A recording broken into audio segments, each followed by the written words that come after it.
Hello नमस्कार मेरे भाई।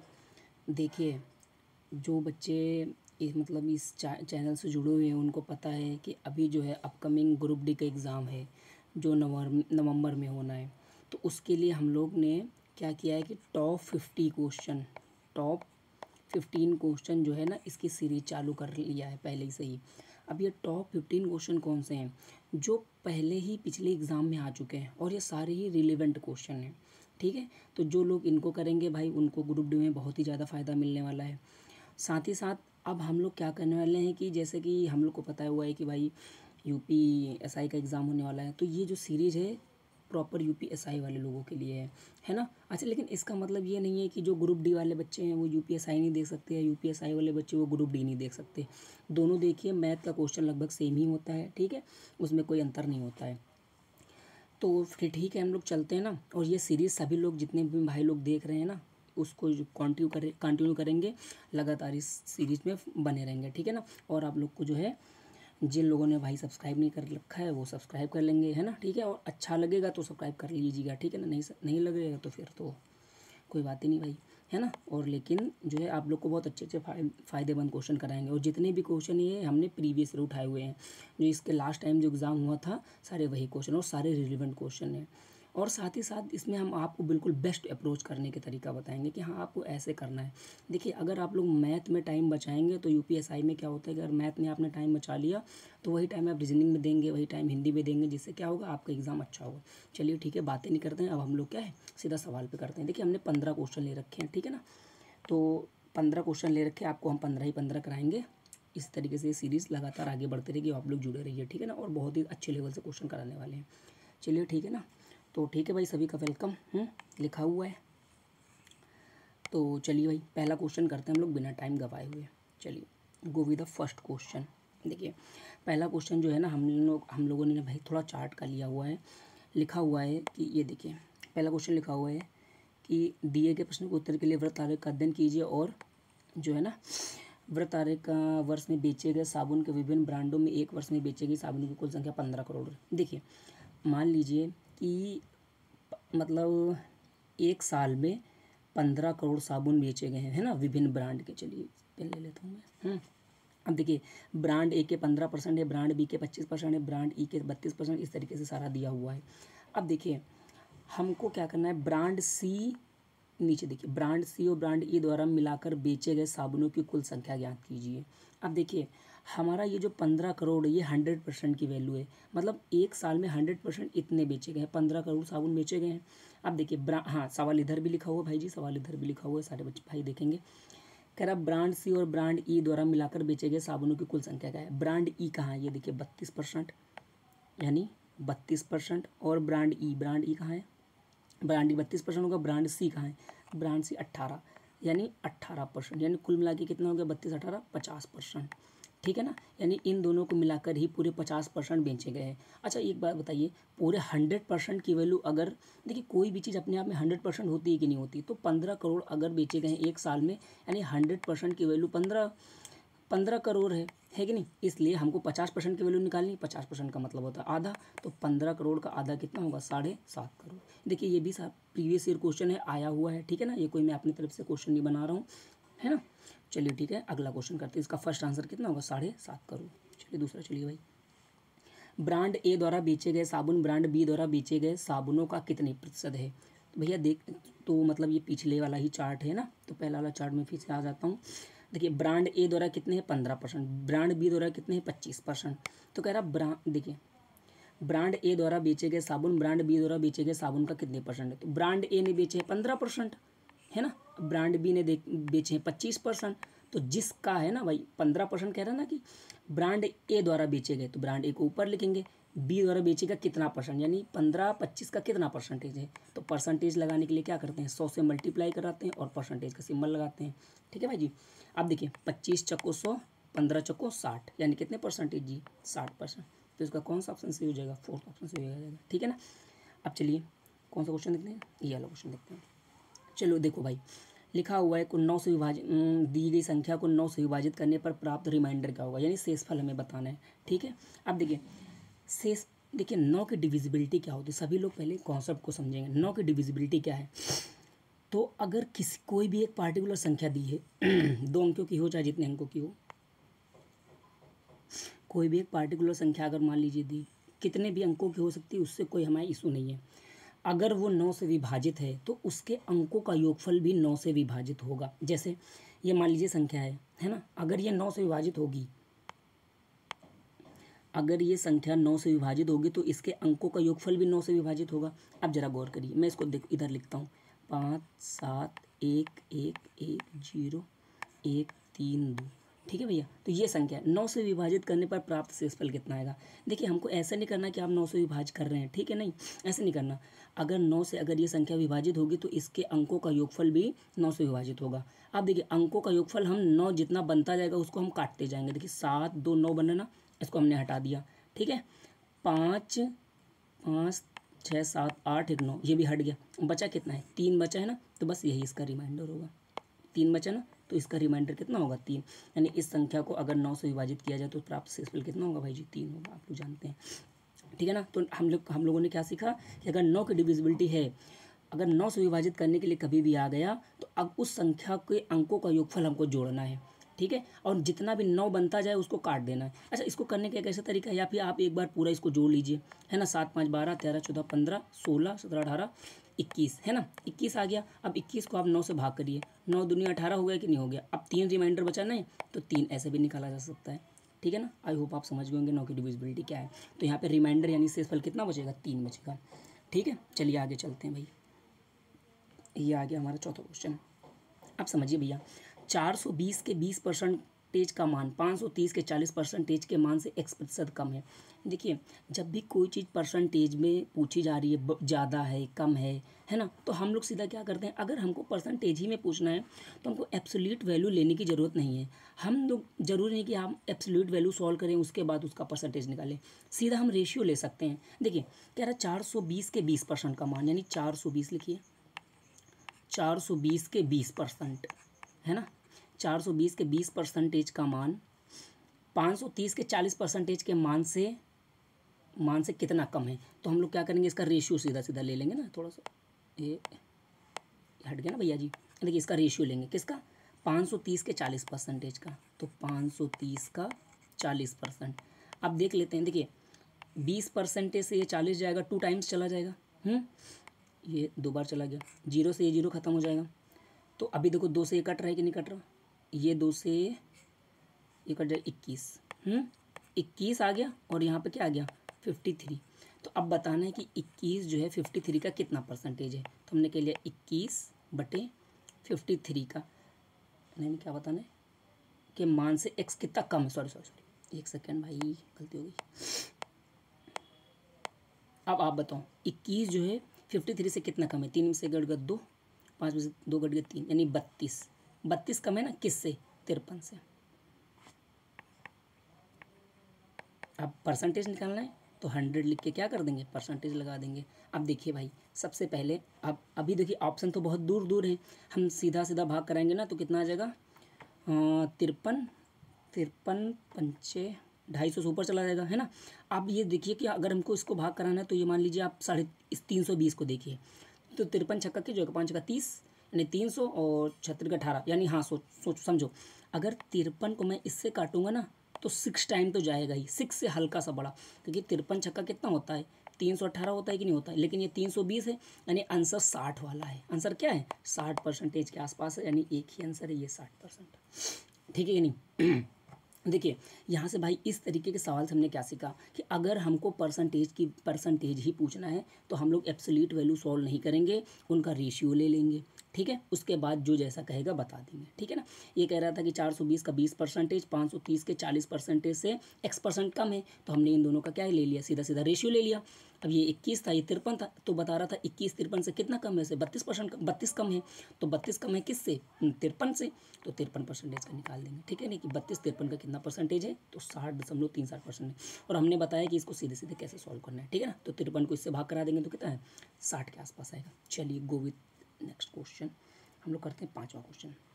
देखिए मनोज और नवीन 5:6 के अनुपात में एक धनराशि का निवेश करते हैं।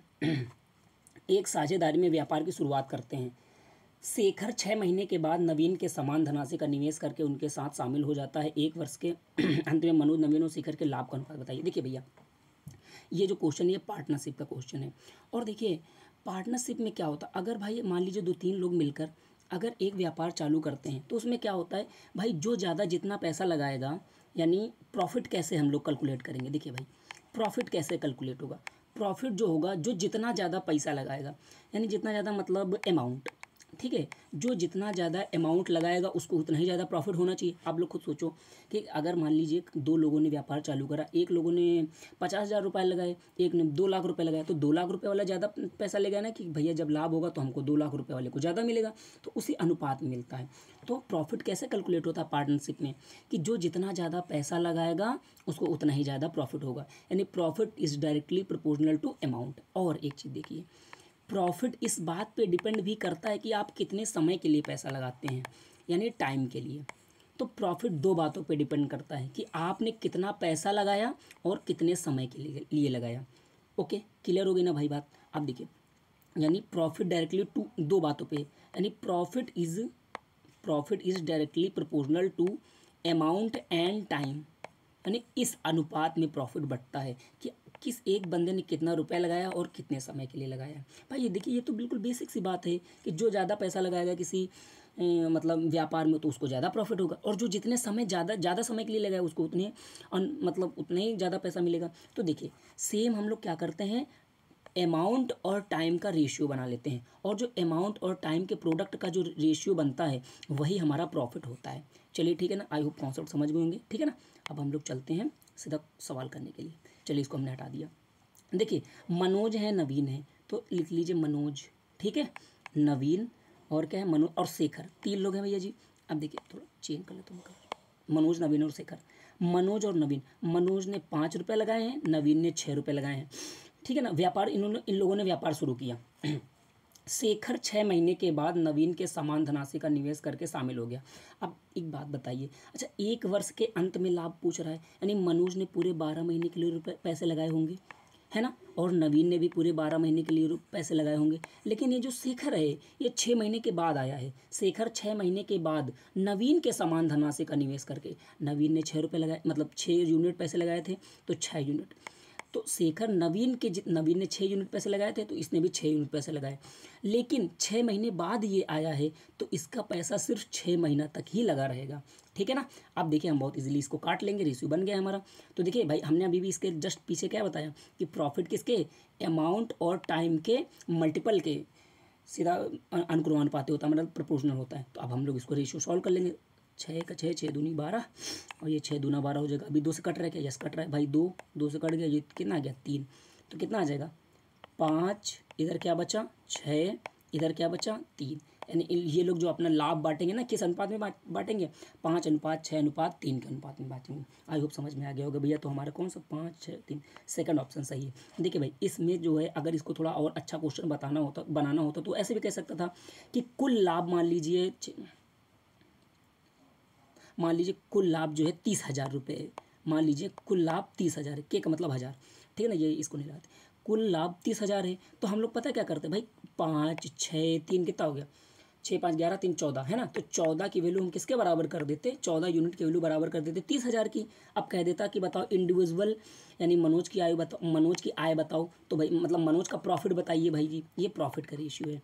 तो हम लोग क्या करते, 14 की वैल्यू 30 है तो ये मतलब 30/14 करते, यानी 1 की वैल्यू यहाँ से हम लोग कैलकुलेट कर लेते, उसके बाद ही 5 से मल्टीप्लाई करा देते, तो ये मनोज की निकल आती। अगर 30/14 में 6 से मल्टीप्लाई करा देते हो तो ये नवीन की आती। 30/14 में अगर हम लोग 3 से मल्टीप्लाई करा देंगे, क्योंकि ये मतलब ये एस का प्रॉफिट है, इसका मतलब क्या है, शेखर का प्रॉफिट है, तो शेखर का। तो मतलब इस तरीके के सवाल में आपसे रेशियो भी पूछ सकता है, इंडिविजुअल किसी एक आदमी की मतलब प्रॉफिट भी पूछ सकता है, ठीक है ना। आई होप समझ में आया होगा। हम लोग भाई आगे वाले क्वेश्चन करते हैं, आप लोग को पूरा समझा दिया है। चलिए छठा क्वेश्चन करते हैं। देखिए एक महाविद्यालय में पुरुषों और महिलाओं की संख्या के बीच का अनुपात 24:25 है। यदि पुरुषों की संख्या में 30% की वृद्धि होती है और महिलाओं की संख्या में 40% की वृद्धि होती है, तो बताइए कि महिलाओं और पुरुषों की संख्या के बीच का नया अनुपात बताना है। भाई देखिए आप एक समझिए, पुरुष और महिला यानी मेल और फीमेल, है ना, थोड़ा दूर दूर लिखता हूँ। मेल कितना है 24, फीमेल कितने 25, समझिएगा। ये दोनों चीज़ें रेशियो में है कि नहीं। अब देखिए रेशियो में हम किसी चीज़ को काट लें या कितने भी जीरो बढ़ा लें या फिर कुछ भी कर लें, भाई देखिए रेशियो में जोड़ नहीं सकते, किसी चीज़ का गुणा कर लें। यानी अगर हमको देखिए, अगर इसमें मैं 5 से गुणा करा दूँ, इस वाले में भी 5 से गुणा करा दूँ, इस वाले में भी 5 से गुणा करा दूँ, तो कोई अंतर नहीं आएगा। इसमें 2 से भाग करा दूँ, इसमें भी 2 से भाग करा दूँ, कोई अंतर नहीं आएगा। तो रेशियो का एक नियम होता है कि अगर दोनों में आप भाई गुणा करा लीजिए या भाग करा लीजिए तो कोई फ़र्क नहीं पड़ता, रेशियो सेम रहता है। अब देखिए हमको भाई देखिए पुरुष की संख्या को 30% बढ़ाना है, तो हम एक काम ना करें कि इसको जीरो यहाँ लिख लें ताकि हमको ईजिली हो जाए बढ़ाने में। भैया कहेंगे, बच्चे कहेंगे यस भैया बिल्कुल सही। तो एक जीरो भैया हमको इधर भी बढ़ाना पड़ेगा, यानी 10 से मल्टीप्लाई करा दिया। हमने ऐसा इसलिए कराया ताकि इसका हम 30% आसानी से बढ़ा पाएँ और इसका 40% आसानी से बढ़ा पाएँ। अब देखिए अगर हमको इसका 30% बढ़ाना है तो यानी 240 का 30% कैसे होगा। देखिए 240 का पहले 10% निकालिए, 24। 240 का 10% कितना हो गया, 24।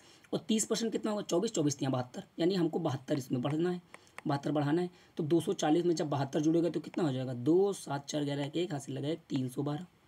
बोलिए भैया जी कितना हो गया, 312 पुरुषों की संख्या। अब देखिए उसके बाद क्या है, 312 हो गया। अब देखिए महिलाओं की संख्या में 40% की वृद्धि करनी है। अगर इनको 40% बढ़ाना है भैया जी, तो ये मान लीजिए 40% बढ़ाना है। देखिए इस, हाँ चलो ठीक, इस तरीके से बताता हूँ, फिर इसका एक और तरीका मैं आप लोग को बताऊँगा। अगर 40% बढ़ाना है तो 10% 25 हो जाएगा। और जब 10% 10 भाई देखिए 250 का 10% कितना हो गया, 25। 40% कितना होगा, 100। तो 250 में जब 100 जुड़ जाएंगे तो कितना आएगा, 350। अब हम लोग इसका क्या कर लेंगे, सीधा सीधा रेशियो ले लेंगे। तो कितना आएगा, 3.5, 2 से काट लीजिए। 350 को 2 से काटेंगे तो 150, 150 150 मतलब 175। 150 मतलब 175 और 312 यानी 150 150 मतलब 156। तो आंसर क्या आएगा, 156 रेशियो 175। आंसर कहाँ है, आंसर नहीं है ना भाई। तो अच्छा हाँ चौथा है भी तो नहीं, तो ये जो है चौथा आंसर जो है आप लोग इसको इंक्लूड कर लीजिएगा, 156 रेशियो 175 आंसर आएगा इसका। ठीक है ना भैया। अच्छा देखिए इसका एक और तरीका आप लोग को मैं बता रहा हूँ, बहुत प्यारा सा तरीका। ठीक है भाई जी, चलिए तो फिर मैं इसको हटाता हूँ। इसका एक और तरीका आप लोग समझ लीजिए, हटा दिया, ये आप लोग नोट कर लीजिएगा। देखिए अगर हमने कहा 24 है, मान लीजिए इसका 24 था, यानी ये मेल था, ये था हमारा फीमेल, 24 और 25 का रेशियो था।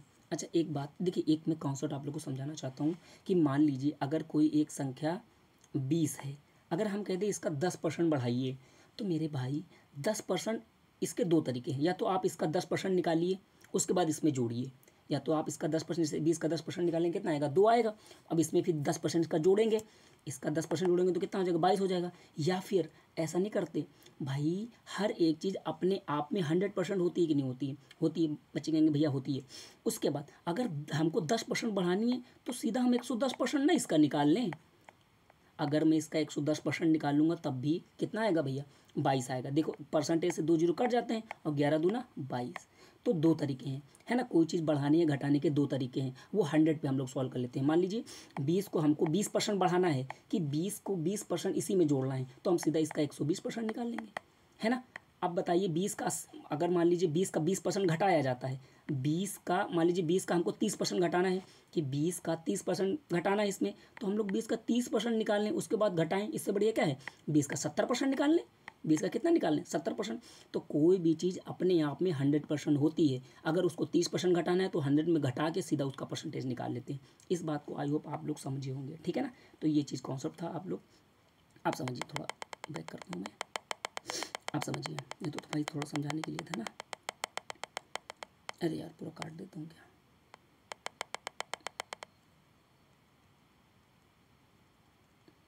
अरे यार थोड़ा हटाता हूँ ना भाई, एक से भाई थोड़ा सा ना, ये हो गया, ठीक है ना। तो 24 और ये 25 था, ये 25 था, ठीक है। अब समझिए 30% की वृद्धि करी गई है, तो भाई अगर 24 में 30% की वृद्धि करी गई है तो ये 130% हो गया होगा। बच्चे कहेंगे यस भैया बिल्कुल सही, 130% होगा। अनुपात, अगर कोई, अब ये देखिए 25 है, इसमें 40% की वृद्धि होगी तो ये अपने आप का 140% हो गया होगा। समझ में आ ही रहा होगा भाई। अब देखो समझिएगा, परसेंटेज से ये परसेंटेज कट जाएगा, ये जीरो से ये जीरो थोड़ा कट जाएगा, है ना। अभी और कुछ काटना है, क्या 2 से कट जाएगा, 2 सत्ते 14, 2 से काटेंगे 12। तो 13 का जब 12 से गुणा कराएंगे तो 12 बारह में 140, 45 46, तो 156, यानी कितना आएगा 156। अनुपात 25 छक्का 150, 25 सत्ते 175। तो भाई देखो ये एक लाइन में भी सवाल हो सकता है, आप लोग को जैसे भी समझ में आए भाई वैसे कर लीजिए, वैसे ये मुझको ज़्यादा बेटर लगता है। तो इसका 156 अनुपात 175 ये हमारा रेशियो हो जाएगा महिलाओं में पुरुषों और महिलाओं की नया अनुपात। ठीक है भाई जी, समझ ही आ रहा होगा। चलिए भाई नेक्स्ट चलते हैं हम लोग सवाल। सवाल गोविंदा कौन सा 7 8 समझिए भाई। भाई देखिए, एक व्यक्ति ने 22,500 रुपये को विभाजित करके 2 योजनाओं में लगाया, मतलब उसके पास टोटल जो है 22,500 रुपये हैं। एक मतलब योजना ए है, उसमें 12.5% के मतलब हिसाब से ब्याज मिलता है। एक योजना बी, इसमें 15% के हिसाब से जो है ब्याज मिलता है। 2 वर्ष में साधारण ब्याज के रूप में इतना रुपये इसको प्राप्त हुए। भाई जी एक बात बताइए, 2 वर्ष में इतना ब्याज प्राप्त हुआ तो देख लीजिए यार ये रेट क्या बनी इसकी। तो देखो भाई, इसको मैं देखो इसके तो पहली बात तो देखिए समझिए, इसके तो 2 तरीके हैं। पहले क्या करें, हम इसको एक आई मतलब फर्स्ट माने कि मान लीजिए पहला इस अनुपात में था, मान लीजिए एक राशि को आई थी और दूसरी राशि 22,500, दूसरी राशि क्या है 22,500 माइनस फर्स्ट, यानी दो भाग बना लीजिए कि एक भाग जो है, एक भाग क्या है आई है और दूसरा मतलब फर्स्ट मान लीजिए, और दूसरा भाग 22,500 ये मान लीजिए। ठीक है, तो उसके बाद फिर इसका 12.5% निकालिए 2 साल के लिए, फिर इसका निकालिए और 2 इक्वेशन बनेगी, फिर सॉल्व करिए। देखिए ऐसे हम लोग नहीं करेंगे ना, ये तरीका उचित है नहीं, इसमें बहुत टाइम खा जाएगा। तो हम लोग इसका बेस्ट तरीका लगाएंगे। बेस्ट तरीका क्या है भैया, देखिए जैसे 6425 रुपये उसने प्राप्त करें, तो हम ये देख लेंगे भैया कि 6425 रुपये पूरा टोटल है कि कै परसेंट, कितना परसेंट हुआ है। तो मैं थोड़ा सा एक सेकंड इधर नहीं लिखता हूँ, लंबा जाएगा ना। 6425 हम देख लेंगे कि 22,500 का हुआ कितना, 22,500 का हुआ कितना है ना। 100 से ये 2 जीरो कट गए ना। अभी क्या करना है, ये 5 से 25 से ही कट रहे हैं।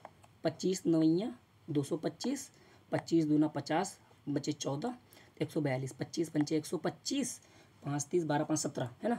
तो 17 तो 25 छक्का 25 70 है ना। तो 257/9 5 7, तो अब ये 9 से नहीं कटेगा, यानी 257/9%। अब देखिए भाई, इसमें हम लोग लगाएंगे एलिगेशन। एक बात आप लोग बताइए, ये 12.5% एक साल का मतलब परसेंटेज है कि नहीं, ये भी 15% एक साल का परसेंटेज है, लेकिन ये कितने साल का परसेंटेज है, ये तो 2 साल का परसेंटेज है। तो हम लोग इसको भी 2 साल का परसेंटेज ना बना लें। अगर एक साल का 12.5% है तो 2 साल का कितना होगा, 12.5 दूना 25। अगर ये 15% है कि नहीं, अगर ये 15% है 2 साल का कितना हो जाएगा भाई 30%, और ये 2 साल का ऑलरेडी है। तो कितना है 257, हाँ 257 है ना, 257 बटे में कितना है 9%। अब देखिए एलिगेशन में अगर हम इसको ऐसे ऐसे मतलब इसको इसमें ऐसे घटा लेंगे, इसको इसमें ऐसे घटा लेंगे तो दिक्कत हो जाएगी। हम लोग एक काम करें ना, अगर यहाँ बेस में 9 है ना, अगर इसमें हम 9 से गुणा करा दें इस पूरे मतलब मटेरियल में, तो ये 9 से 9 कट जाएगा और फिर एलिगेशन लगाने में बहुत आसान हो जाएगा। तो कट कर मतलब करिए गुणा, 25 का 9 से गुणा करेंगे कितना आएगा 225, 25 9 में कितना हो जाएगा 225 है ना भाई। और इधर देखिए 30 9 3 27 कितना आ गया 270 आ गया भैया जी। अब ये जब 257/9 का 9 से गुणा होगा तो कितना आएगा 257 ही आएगा। बचेंगे भैया, बिल्कुल सही है। अब देखिए इसको इसमें घटा लेंगे, 270 में से जब 257 घटाएंगे कितना आएगा बताइए, 270 57 3 60 यानी 13 आएगा भैया जी। कितना आएगा 57 13 आएगा, 13 अनुपात 225 में से 57, तो उधर 25 इधर और 7 उधर, 25 7 32, यानी कितना आ गया भैया जी 32 आ गया।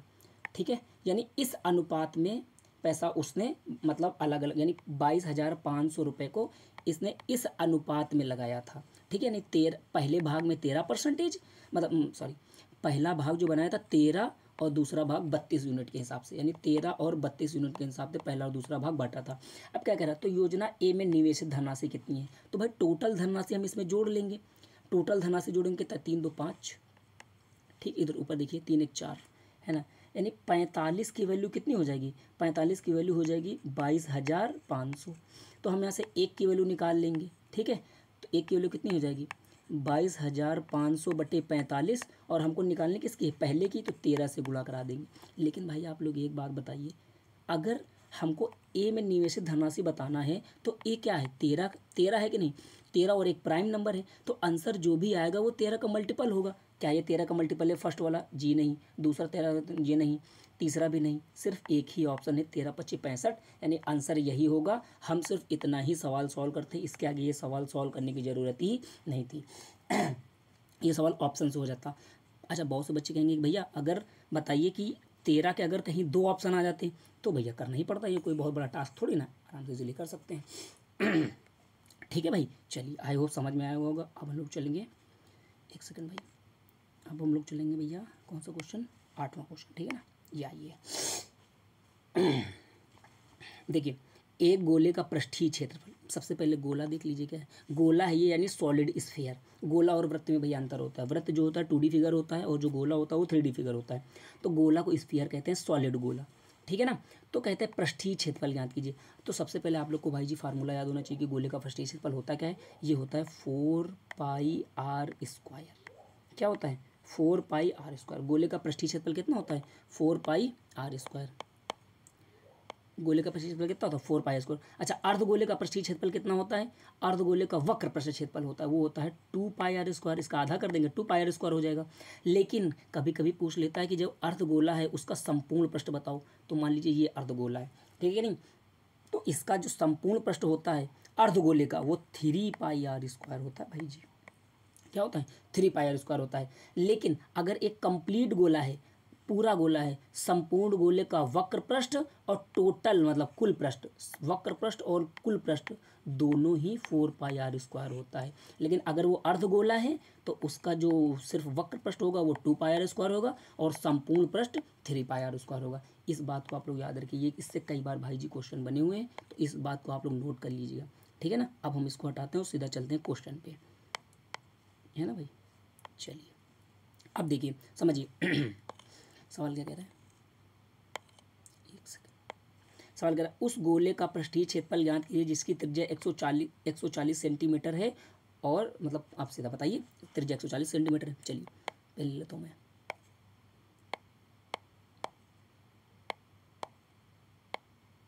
एक सेकंड भाई, यार ये क्या हो गया, एक सेकंड भाई। चलिए भाई देखिए, तो हमने बता दिया है कि गोले का पृष्ठीय क्षेत्रफल कितना होता है, 4π, क्या होता है 4πr²। सीधा सीधा वैल्यू रखनी है, 4 की जगह 4, पाई का मान कितना आ जाएगा 22/7, और रेडियस कितनी है 140 सेंटीमीटर ना, 140 × 140। देखिए भाई, इस पहले चलो थोड़ा करके दिखाता हूँ ना, 7 का 7, 7 दूनी 14, 20 आ गया कि नहीं। अब मेरे भाई ज़रा देखिए, 2 जीरो आखिरी में तो आनी आनी, इस बात को समझिएगा, आखिरी में 2 जीरो तो आनी आनी है, ठीक है। तो यानी आखिरी में 2, हाँ सभी में है 2 जीरो, तो इससे हम कोई मतलब ऑप्शन बना नहीं सकते। अच्छा एक बात समझिए, ये जो संख्या है, अब नीचे तो कुछ बचा नहीं, 7 से कट गया, यानी बचा क्या है 4 × 22 × 20 × 14। अगर हम इसको अगर हम लोग भाई सॉल्व करेंगे तो देखिए सॉल्व करने में थोड़ा टाइम लगेगा, लेकिन थोड़ा हम लोग दिमाग लगाएंगे, है ना। क्या 140 था ये भाई, सॉरी, थोड़ा दिमाग लगाएंगे। अगर हम इसकी यूनिट डिजिट को फाइंड करते, आखिरी में 2 जीरो है तो हम यहाँ से ऑप्शन को एलिमिनेट नहीं कर सकते। लेकिन ये क्या है, अगर हम लोग यूनिट डिजिट भी सॉल्व करेंगे तो यूनिट डिजिट देखिए आखिरी में सब में 4 4 है तो भी बात नहीं बनेगी।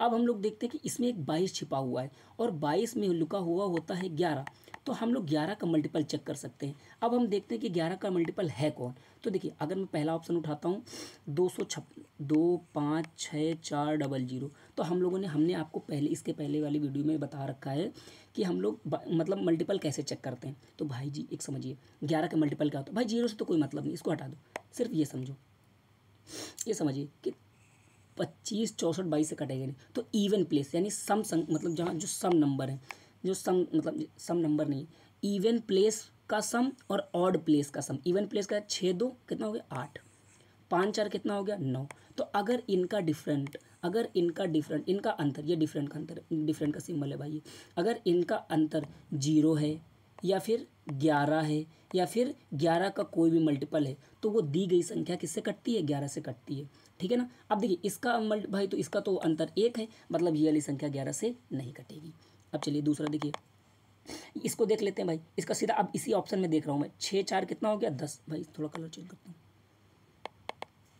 ये कितना हो गया 6 4 कितना हो गया 10, और ये 6 2 कितना हो गया 8। क्या इसका अंतर है मतलब 0 या 11 11 से कटने वाला, तो ये भी हमारा आंसर नहीं। इसका देख लीजिए 7 4 11 6 2 8, ये भी इसका अंतर नहीं, 11 या 0 नहीं बनेगा। इसमें देख लीजिए 4 4 8 6 2 8, इनका अंतर कितना बना 0, यानी ये संख्या 11 से कटने वाली है, और यही हमारा आंसर है। यानी अब हम इसका गुणा करने की कोई ज़रूरत नहीं। देखिए भाई हमको समझाने में टाइम लग रहा है, लेकिन ये सवाल आप लोग सेकंडों में कर सकते हैं। ये सारी चीज़ें जब आपको धीरे धीरे प्रैक्टिस हो जाएंगी तो ये आप सवाल सेकंडों में कर सकते हैं, with in a seconds. Okay ठीक है ना मेरे भाई, चलिए हम लोग चलते हैं नेक्स्ट सवाल पे भाई जी, 10 नंबर सवाल, ठीक है ना। 880 तक कितनी संख्याएं हैं जो 3 और 5 दोनों से विभाज्य। चलिए समझिए, मतलब 880 तक यानी 1 से लेकर 880 तक कितनी संख्याएं होंगी जो 3 और 5 से दोनों विभाजित हैं। अच्छा आप लोग एक बात बताइए, अगर कोई भी संख्या 3 से विभाज्य है और 5 से विभाज्य है तो अल्टीमेटली वो 15 से भी कट रही होगी, क्योंकि 5 या 15 से भी कट रही होगी। तो अब हम एक सीरीज बनाएंगे, क्या बनाएंगे सीरीज। तो देखिए पहला नंबर क्या होगा 15, मतलब 15 एक पहला ऐसा नंबर है जो 3 से भी कटेगा और 5 दोनों से कटेगा। फिर क्या आएगा 30, 15 फिर 30, फिर क्या आएगा 45, फिर इस तरीके से dash dash dash dash dash बढ़ता चला जाएगा और 880 तक हमको जाना है। लेकिन आप लोग बताइए क्या 880 15 से कटता है। तो देख लेते हैं ना, 15 15 पचे 75 और 75 बचा कितना 13, 15 8 120, यानी 120, यानी यहाँ 10 ज़्यादा है। अगर मैं इसमें 10 कम कर दूँ तो ये संख्या कट जाएगी, यानी इसको ये यहाँ 880 नहीं लिखेंगे, यहाँ हम लिखेंगे 870।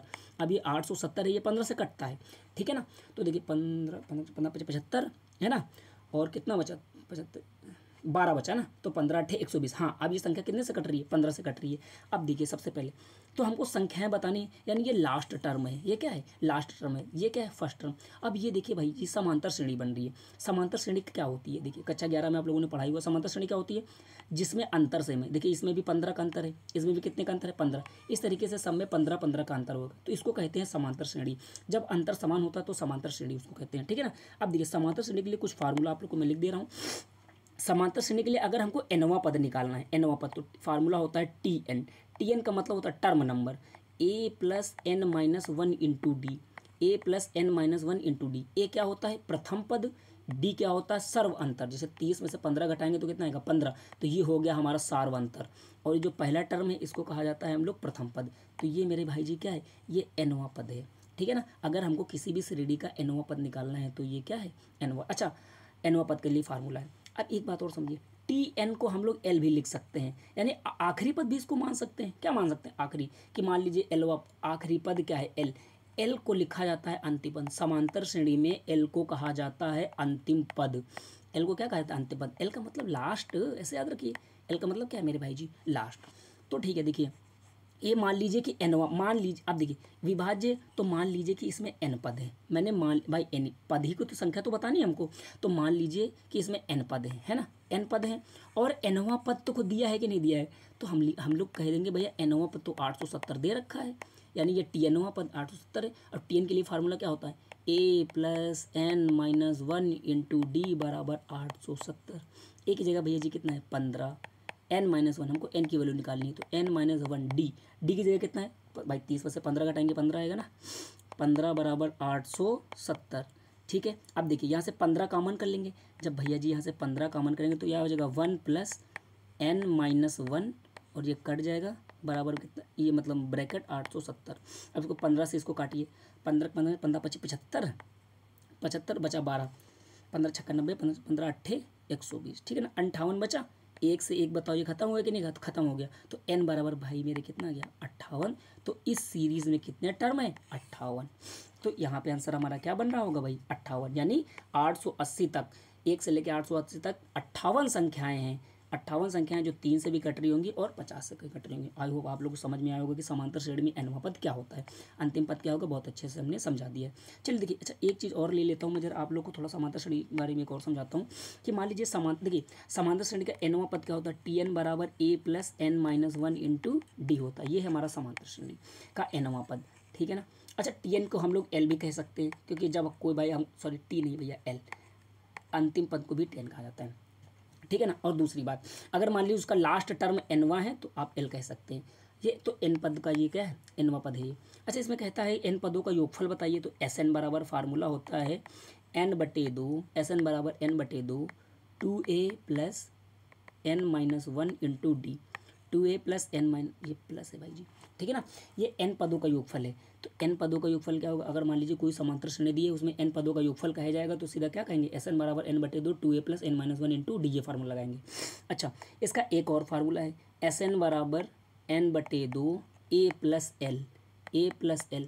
अगर कभी एक ऐसी समांतर श्रेणी दिया है जिसका आपको प्रथम पद पता है और लास्ट पद पता है और उसका हमको सम निकालना है, यानी उस समांतर श्रेणी का हमको योग निकालना है, तो सीधा सीधा फार्मूला लगा देंगे n/2 a प्लस l। अब सारे स्टूडेंट्स कहेंगे n क्या है भाई, n क्या है, n है पदों की संख्या, उसमें कितने पद है, a क्या है प्रथम पद, l क्या होता है अंतिम पद। अब इसमें tn का है टर्म नंबर, मतलब कौन सा नंबर है, SN का मतलब सम ऑफ n नंबर, यानी पदों का योगफल। सारी चीज़ की सारी टर्मिनोलॉजी आप लोग को समझा दिया, आप लोग जो है ये फार्मूले आप लोग उतार लीजिए। तो समांतर श्रेणी से क्वेश्चन आते हैं, मैंने यूपी पुलिस में देखे हैं, समांतर श्रेणी से भी क्वेश्चन आते हैं और जियोमेट्रिक प्रोग्रेशन से, मतलब arithmetic progression and geometric, arithmetic मतलब समांतर श्रेणी और जियोमेट्रिक प्रोग्रेशन मतलब गुणोत्तर श्रेणी, इन दोनों से ही सवाल देखने को मिलते हैं। तो आप लोग इस फार्मूले को नोट कर लीजिए, है ना, ताकि आगे कोई सवाल आए तो आप लोग निपटा दीजिएगा। चलिए अब लोग चलते हैं, हम लोग कौन सा सवाल कहाँ तक आ गए थे, हाँ ये वाला सवाल करते हैं 10 नंबर, ठीक है। एक दुकानदार 2 थैलों में से प्रत्येक थैले को जो है 5500 रुपये में बेचता है, उसे एक पर 24% का लाभ हुआ होता है, दूसरे पर 24% की हानि होती है, पूरे सौदे में लाभ या हानि का परसेंट ज्ञात कीजिए। देखिए भाई, इसका तो एक बेसिक तरीका है, अगर बेसिक तरीके से करने बैठ गए तो बहुत लंबा टाइम हो जाएगा ना, लेकिन मैं फिर भी मैं बता दे रहा हूँ कि बेसिक तरीका कैसे होता है। मान लीजिए भाई जी, देखिए मान लीजिए एक को 24% का लाभ, देखिए दोनों को उसने 5500 रुपये में बेचा है, यानी SP समान है, यानी SP1 बराबर SP2, यानी SP का मतलब भाई जी सेलिंग प्राइस, यानी पहले वाले जो थैले का सेलिंग प्राइस है वो दूसरे वाले थैले के सेलिंग प्राइस के बराबर है। बच्चे कहेंगे भैया ये बिल्कुल सही। अब मेरे भाई जरा एक बात ध्यान दीजिए, अगर कभी भी मतलब सेलिंग प्राइस बराबर हो तो सीधा सीधा एक फार्मूला भी होता है और एक हमारे लोग का क्या होता है, एक तरीका भी होता है। देखिए मान लीजिए पहले थैले का मूल्य 100 रुपये होगा तो 124, अगर उस पर 24% का लाभ हुआ है तो वो 124 में बेचा गया होगा। यस, ठीक है। अब मान लीजिए, अब देखिए मान लीजिए क्या है, दूसरे थैले का भी 100 रुपये है तो उसको क्या है 24% की हानि पर बेचा गया, तो मान लीजिए वो 76 रुपये में बेचा गया।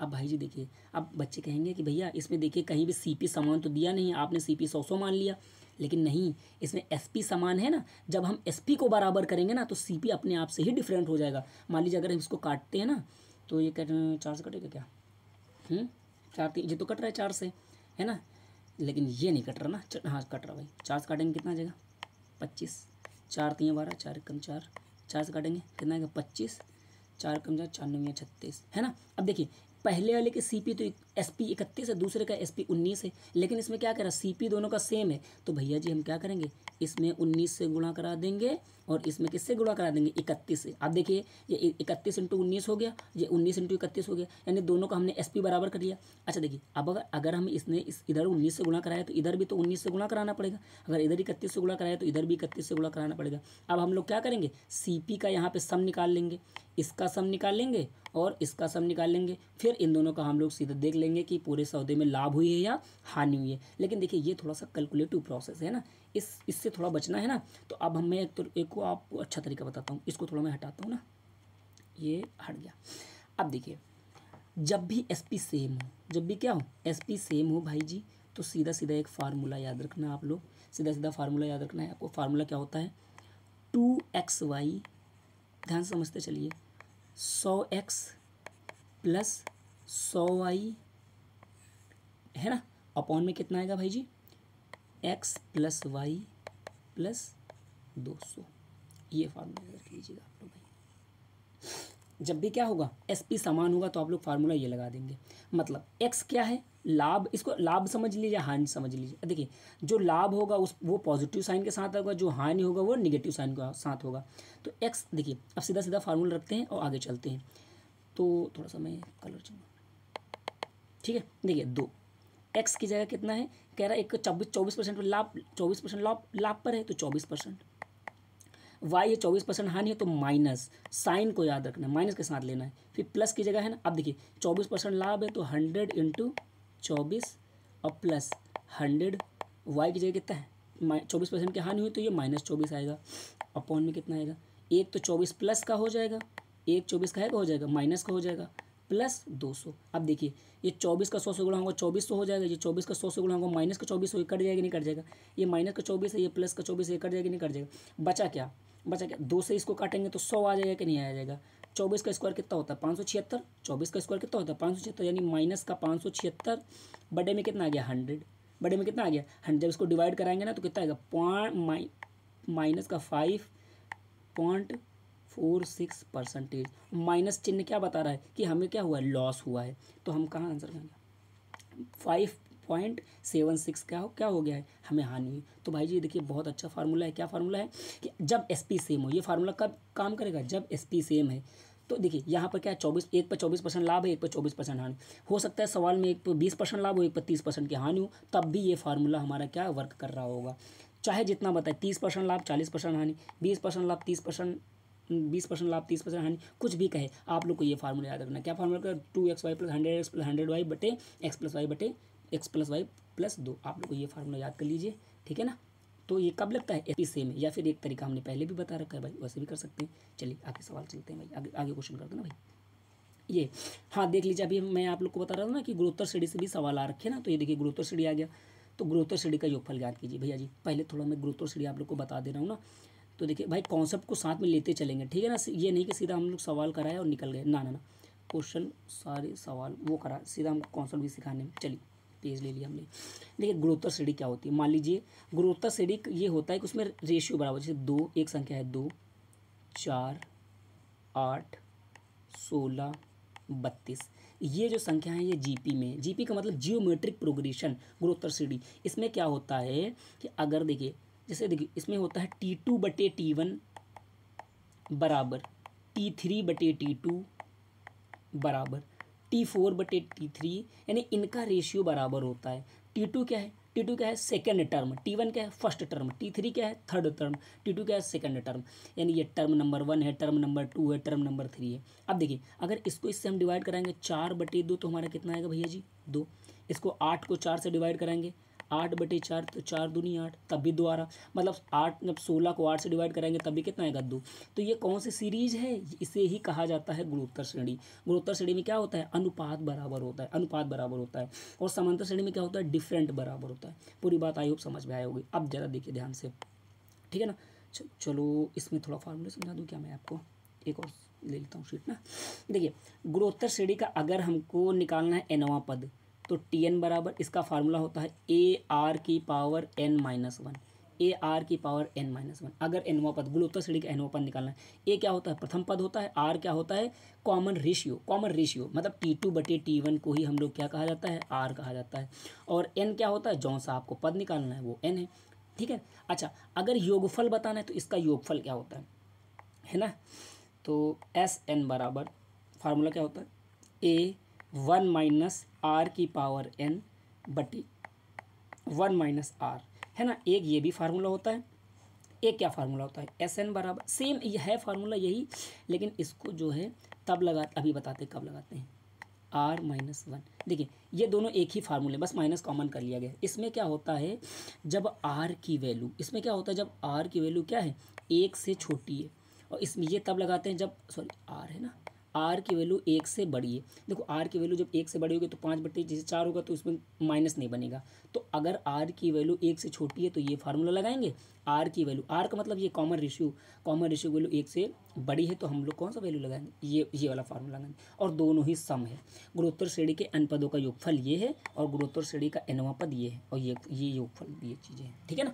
आप लोग को याद कर लीजिएगा, ये दोनों बहुत इंपॉर्टेंट है। चलिए अब सीधा सीधा सवाल पे चलते हैं ना। कौन सा सवाल था ये, ठीक है ना भैया। तो सीधा सीधा क्या है 11/5 है ना। तो A बराबर यानी पहला पद क्या है भैया जी हमारा 11/5 है ना। दूसरा पहला पद ये है। अगर हमको क्या निकालना है R निकालना है तो कैसे निकालेंगे T2/T1, T2 क्या है 11/25 अपॉन में क्या है 11/5, तो 5×5 ये 5 आ गया है ना। 11 से 11 कट गया, यानी R बराबर कितना है 1/5, R बराबर कितना है 1/5, और A बराबर कितना है 11/5। तो हमको योगफल ज्ञात करना है। योगफल क्या होता है SN बराबर फार्मूला। अच्छा आप लोग एक बताइए R का मान 1 से कम है कि नहीं। जब R का मान 1 से कम है तो फार्मूला क्या लगेगा A1 माइनस R की पावर n बटे 1 माइनस R, ये वाला फार्मूला लगेगा, ठीक है भैया जी। चलिए लगाते हैं, फटाफट फार्मूला लगाते हैं। देखिए ए की जगह क्या है भैया जी, ए की जगह क्या है, सीधा 11/5 रखिए, 11/5 1 माइनस आर की जगह कितना है 1/5, 1/5 के पावर कितना हो जाएगा n, इधर 1 माइनस 1/5, ठीक है ना, ये फार्मूला लगा दिया। अच्छा एक बात बताइए, देखो ये अब इसी में मैं सॉल्व कर दूं भाई, इसी में सॉल्व कर दूं। देखो अब इस बात को समझो, इसको मैं सॉल्व कर रहा हूँ, 1 में से 1/5 घटेगा ना, तो 5 एकम 5, इसका इधर गुणा करेंगे, 5 एकम 5, 5 में से घट गया 4, यानी 4/5, यानी इसकी जगह क्या आ जाएगा भैया जी 4/5। अब ये 5 से ये 5 कट जाएगा नहीं, तो कितना है 11/4, 11/4 1 माइनस 1/5 की पावर n। आंसर कौन सा है, ये देखिए 11/4 1 माइनस 1/5 की पावर n। तो कौन सा ऑप्शन इसका सही है भैया जी, दूसरा ऑप्शन सही है, यस भाई। अब हम लोग चलेंगे भैया, जल्दी जल्दी करते हैं ना भाई, टाइम हो रहा है। अगला क्वेश्चन कौन सा क्वेश्चन है, 13 क्वेश्चन, ठीक है ना भैया जी, चलिए चलो करते हैं भाई जी। देखो एक व्यापारी अपनी वस्तुओं के मूल्य को इस प्रकार अंकित करता है कि 20% छूट देने के बाद भी, है ना, वह 15% का लाभ कमाता है। अब इस सवाल को आप लोग समझिएगा भैया, कि मतलब एक व्यापारी है, वो अपने मूल्य को इस प्रकार अंकित करता है। मान लीजिए उसने कुछ सामान खरीदा होगा, लेकिन उस पर कुछ अंकित करेगा कि नहीं करेगा, थोड़ा बढ़ा के अंकित करेगा, उसके बाद उस पर छूट देगा, तब तो उसको प्रॉफिट होगा। हर आदमी भाई क्या करता है, प्रॉफिट के लिए व्यापार करता है कि नहीं करता है। अच्छा देखिए, इसके लिए तो एक सीधा सीधा एक तो फार्मूला है, या फिर इसके अच्छा एक सीधा फार्मूला है, लेकिन फार्मूले के पीछे मैं कॉन्सेप्ट भी बताऊंगा। अब एक बात बताइए, हमेशा दो चीज़ों को याद रखिए, सीपी और मार्क प्राइस, इनसे रिलेटेड दो बातें याद रखिए। सीपी क्या होता है, क्रय मूल्य, क्रय मूल्य। एमपी क्या होता है, अंकित मूल्य। जो चीज़ लिखी होती है, मान लीजिए कोई सामान आप लोग खरीदने जाते हैं तो उस पर लिखा होता है एमआरपी, मैक्सिमम रिटेलर प्राइस, अधिकतम खुदरा मूल्य, या फिर मार्क प्राइस। जो चीज़ उस पर लिखी होती है उसको मार्क प्राइस कहते हैं। तो याद रखिए, सीपी पर लाभ और हानि हमेशा किस पर होती है, सीपी पर। मान लीजिए आपने भाई कोई सामान है, मान लीजिए आप 20 रुपये की चीज़ कोई खरीद के लाएं, तो वो आपके लिए सीपी है। 20 रुपये की चीज़ आप खरीद के लाए, वो आपके लिए सीपी है, क्योंकि आप तो उसको खरीद के लाए हैं। अब आप उसको ज़्यादा में बेचेंगे कि नहीं बेचेंगे। मान लीजिए 20 रुपये की चीज़ खरीद के लाए, 30 रुपये में बेच दिया, तो आपको लाभ हुआ कि नहीं हुआ। तो आपने लाभ को कैसे किससे कंपेयर करा है, सीपी से, क्रय मूल्य से। तो 20 की लाए थे, 30 में बेच दिया, तो 10 रुपये का लाभ हो गया कि नहीं हो गया। तो लाभ या फिर हानि हमेशा सीपी पर देखी जाती है।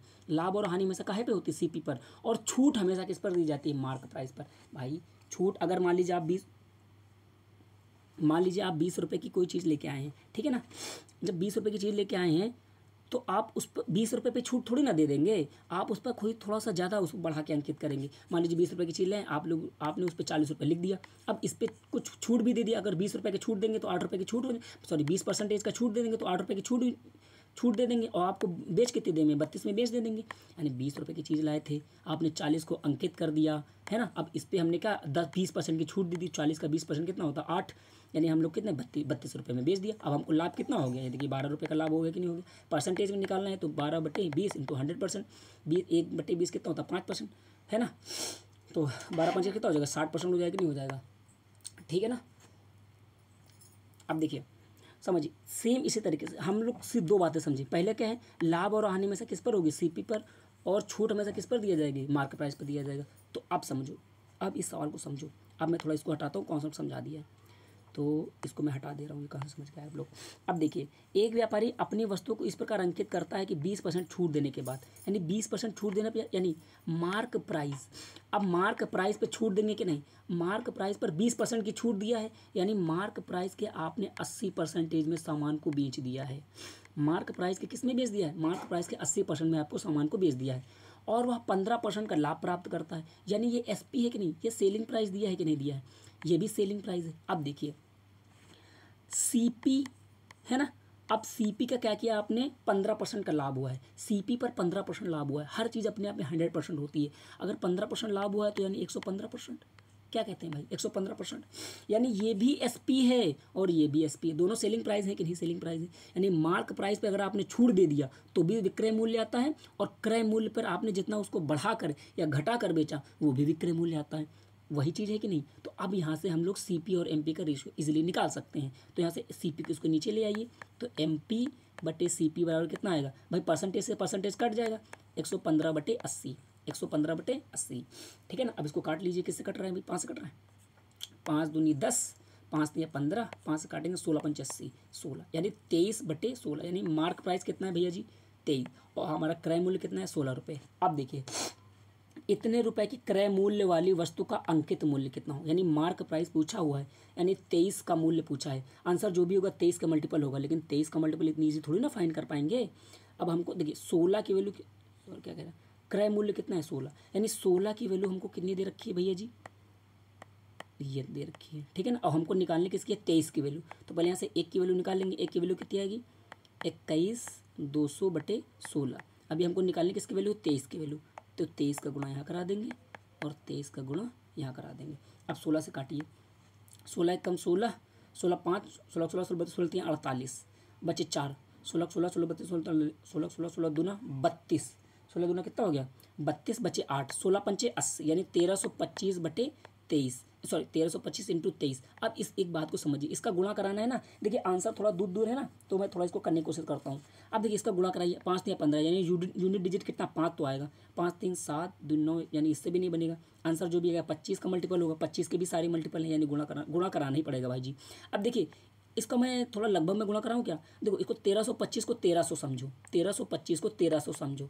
अगर आप 1300 को 23 से गुणा कराओ तो कितना आएगा, तो पहले आप 1300 का 20 से गुणा कराइए।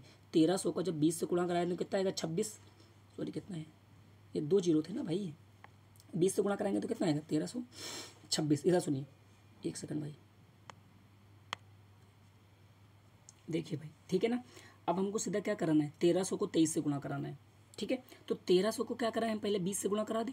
देखो 1300 को अगर आप 20 से गुणा कराएंगे तो 13 दूना 26, इधर ऊपर देखो 26,000 आएगा कि आ जाएगा कि नहीं आ जाएगा, बच्चे नहीं, यस भैया आ जाएगा। अब 1300 को 3 से गुणा कराना है, 13 13 तो 39 है ना, 3900 आएगा।